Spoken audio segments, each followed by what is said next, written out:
В Национальном музее Акбугдай Туркменистана была организована научно-практическая конференция под названием «Древний Анау. Родина белой пшеницы», посвященная объявлению города Анау культурной столицей тюркского мира 2024.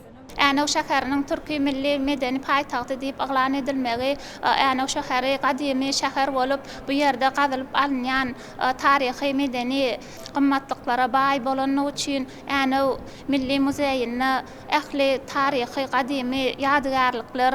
В фойе музея была организована выставка ручных изделий женщин и девушек, туркменских ковров и ремесленных инструментов, которую посетители обозрели под аккомпанемент песен и музыкальных композиций мастеров культуры страны. Всего в мероприятии приняли участие около 100 человек, состоящих из представителей старшего поколения, историков, деятелей культуры и искусства.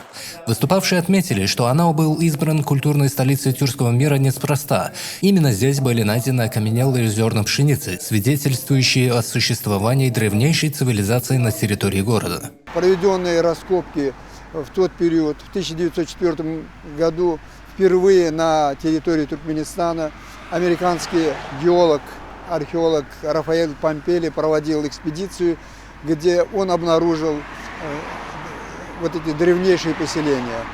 Эти поселения подтверждали о том, что на территории Туркменистана в древности зародилось земледелие, и население занималось посевом пшеницы и других культур, и тем самым впервые в истории население смогло